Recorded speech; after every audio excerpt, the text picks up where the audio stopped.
podcast series by the Association of Accounting Marketing. I'm Jessica James, a marketing manager with WebsterRogers, and your host for today's session. Joining me today is Heath Alloway. Heath is the National Growth Manager for BKD CPAs and Advisors, where he leads BKD's National Industry Team, Proactive Calling Team, Firm-Wide Sales Training Institute, and CRM systems to help support and drive firm growth. Welcome, Heath. Thank you, Jessica. Happy to be here. Well, good. Today we're going to be talking about big data for accounting firms. Coming from a smaller firm, I know that we often look to larger firms like BKD to guide us in terms of innovative marketing. So we are so pleased to have you with us today to do just that. Yeah, absolutely, and happy to be here, and hopefully I'll provide some valuable insight that others can use. And we love helping out, and I think we're all in this together. Well, that's great to hear. I think it's really best to jump right into it. So let's kick off this discussion by touching on some of the tools and resources that BKD is using, how you're using them, and what sort of data they're generating. Yeah, and I like the idea of just jumping right in and getting to the point. But whenever I think of big data and what we're doing with it, it's something that you want to start with the end in mind, and it can be a pretty overwhelming topic when you think about it. And the thing that I try to tell my team and others is, think of the problem you're trying to solve, or think of the opportunity you're trying to capitalize on, and that'll give you direction on what you should be doing with data. And the first example, this started a few years back. I was fortunate enough to be part of a group within our firm that was focused on innovation, and that was really geared towards developing new services for our clients. And one of the services was related to big data and analytics, and it was in the higher education space. And what they were doing, they had taken a dashboard or Tableau, and they were able to take their data, plug it in, and start looking at programs, what's profitable, what's not profitable, what could we potentially do to increase our efforts and better performance. And as they were talking through that, the light bulb kind of clicked on, and Jeremy Clopton, which was the leader of our practice at that time, started talking like, why are we not doing that internally? And so before we started to pitch the idea to anyone else, we started kind of working behind the scenes and built a prototype where we took all of our information from our client billing system. We took a master client file and then plugged that into Tableau and created a dashboard that really focused on firm KPIs. That was, accounts receivable, charge time, whatever that may be, and then presented that to firm leadership. And once we did that, it's kind of funny, and I'm going to share this for fellow marketers. One of the questions we got was, why is a marketing person and why is our big data and analytics person building a dashboard for our managing partners? And my response was along the lines of, I've been here a little over 12 years, and Jeremy's been here, I think it was 13 years at the time. And it's probably a bigger issue if we don't understand our firm KPIs and what makes us successful. So from there, we solicited feedback, and what we found out, and I think this probably holds true with a lot of people, we had multiple managing partners that we interviewed. They were spending a lot of time on Excel documents. There was not a standardized approach to what they were doing across the board. So what they were doing was all over the board. And what this allowed them to do was get a standardization across the firm. They were able to compare like-size offices. They were able to, data that they were spending hours on in Excel, and now it was just a simple click through to get to the type of data that they were wanting to. So that was a pretty short version of that story. Second one is really probably more focused on for our marketing professionals that are listening today. We use Marketo for our email system, and then we also use Salesforce for our CRM system. And when I say Salesforce, we use it in a little bit different fashion. We don't use it as a true CRM system. What we do is more of our marketing professionals around the firm, and it allows us to see insight into who subscribed for our articles, who subscribed for our webinars, who's doing what on our web pages. And when we implemented that, we had a lead scoring system. And just being candid, our lead scoring system, I would say, is right now is average at best. We're actually in the midst of overhauling that as well. But what it's allowed us to do is get more in tune with who's engaged with us. And when you look at how can we be successful as marketers, it's, leveraging time, helping our partners, our managers, our directors focus in on opportunities that, with prospects that are engaged with BKD. And really that's been the biggest value that we've seen out of that. And we continue to look for ways to take that data and turn those into true revenue generating opportunities. The flip side of that, I just thought I'd add to it as well. When we have people or teams that are going out on meetings with certain prospects or clients, not everyone's in our system, but we do have a large percentage of our clients and prospects in our system. And it allows us to go in and see, what topics have they been looking at?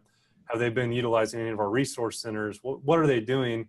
And obviously you don't go to the meeting and say, hey, we know what you've been doing, but it gives us insight to, what their interest may be, and maybe focus in on an opportunity that maybe we weren't aware of. So those are pretty high level examples, but any additional thoughts, questions around those examples? Those are great examples. I love the way that you're using Salesforce. It's a little different than most people. And the internal focus example is a great way to kind of turn yourself into the guinea pig to make sure that you're doing things properly. Do you have any other initiatives you'd like to talk about that have really come from the data you've been collecting, and what kind of results you've gotten? This will probably two things when you ask that. We just overhauled our website, and we've had a big focus on SEO and focusing on targeted prospects, clients, leveraging our ThoughtWare, way we go to markets by industry, just like many other firms. And we kick out a lot of information. And one of the things that we've seen a huge ramp up in our past couple of years are internal, or not internal, but contact us forms via our website. Mm-hmm. So whenever I first moved in this position, I might get 1 to 3 a week. Now, in a day's time frame, I'm getting anywhere from 2 to 3 a day, up to some days where it's a little more hectic, up to maybe 6 or 7 a day. And now, granted, not every one of those opportunities are like legitimate, but a good percentage of those are. And so we're tracking those and what they're doing on our website to understand what can we do better to touch those prospects, to help drive that kind of traffic to our website. Looking back, a few years ago, I don't think we really had that many leads coming to our website, but I think that's a testament of how, one, people's the buying cycles and patterns are changing. Mm-hmm. So we're trying to show value from our marketing business development side of ways to bring in true revenue generating opportunities. So that's one example I wanted to share. And then this one's probably more forward thinking, and it's probably, I'd say we're hopefully within a year or two out with what we're doing in Marketo and Salesforce. Our end goal is to be able to tie in our billing system as well, and all of our client data, which that's I'll touch a little more on that here in a bit. But we also have a proposal system, so anytime a new proposal is submitted, that is not connected with any of those systems either. And end goal is to better show what we're doing with our marketing campaigns and our marketing efforts, and tie that into true results and show ROI on what we're doing. Because right now, I think it's something, at least, our team struggle with. We do a lot of, campaigns. We do a lot of conferences. We do a lot of events. And it's one of those deals we can say we know it's working, and we show some results. But for us to go to firm leadership and saying, here's an exact dollar amount, or here are the exact results, we're not there yet. And to be able to show numbers or results, we work for CPAs or accountants. They like the numbers. So anytime we can show those type of results, I think it's only a benefit to us. And I think that's part of the journey, from a marketing side of being a trusted advisor. Because I think there's times where, marketing is seen secondary, or, it's on down the road. So anything we can do that, one, saves time, creates revenue generating opportunities, I think that's bringing value to the firm, and it helps position us as peers in the firm. Absolutely. Well, there is a big elephant in the room anytime the topic of data comes up, and that's data integrity. Can you shed some light on some of the things your firm is doing to clean up and ensure the information that you're generating is as accurate as possible? Absolutely. There's, before I get to the actual question, there's two things. There's a couple of peers that I used to work with. They said, how do you address the elephant in the room? It's one bite at a time. And that's very similar to, addressing your data. So whenever I look at that, it's, people are looking for a perfect answer. And, frankly, I don't think there is a perfect answer. Once it's updated, it starts to be out of date that next second later. So it's something that, if there is a firm that's out there that says they have this figured out, I question that. I think it's something that we'll have to have an ongoing focus on. And the main premise, or, at least for BKD, the way firms are set up, the way we're successful is we collect on the time we bill. And whenever I look at our billing system, there's issues with duplicate accounts. There's issues with where you're putting attention so-and-so's name and the billing address. There's a ton of different issues that we face, but a lot of that is generated from us, trying to get an invoice out the door. And that's a big culture shift with what we're trying to accomplish. So our firm is actually right in the midst of a firm-wide data initiative. And when I say data initiative, that's not just, our central accounting or our time and billing system. That's, that area. That's also marketing, business development. That's also HR. There are all different types of data sets where we have information that's out there. But a lot of our focus, or initial focus, is on our billing system. And what we're going through right now, which is something that, frankly, we probably should have done several years ago, we're building a data dictionary and mapping out all of our different fields from Salesforce and in our billing system. And that's our starting point. We are also in the process of looking at our new client setup processes. And a lot of what we're doing with our, I don't like using the word audit of the future, but with our audit processes is looking at new client setup as well and how we address that data. So that is a piece of it as well. And then, so there's two aspects of it. There's one of the current client data that we're working on addressing. So one of the things that I'm working on pitching is using ACL as well. I don't know if you're familiar with that, but it's, a lot of audit teams or like fraud teams use ACL to look for duplicate records. And we're trying to do as much front end work on our end, so we're not asking our partners and managers to spend hours on end updating their data. So that is something that we're in the midst of. To say that we have it perfectly figured out, I would be lying to you. On the Salesforce side, we have more control over that, and we do have more processes in place with new record setup. We use different systems to help with some of that data. Informatica is one we use on the email side of checking like email quality. I'm drawing a blank now. We have a system that's tied to Salesforce that we run dupe checks. And then the thing that helps, and this is, part of a theory, I think if you're going to roll a CRM system out to hundreds of users, I think you're going to face ongoing data issues. But if you have,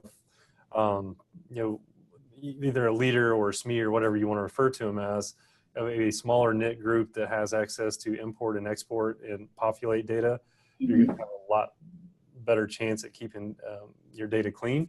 And right now, that's the way we're set up in our Salesforce system. It is just strictly marketing professionals around the firm. So we have roughly 45 or 50 users, and they're the ones that use it. If they're putting on an event, they're pulling prospect and client information out of there.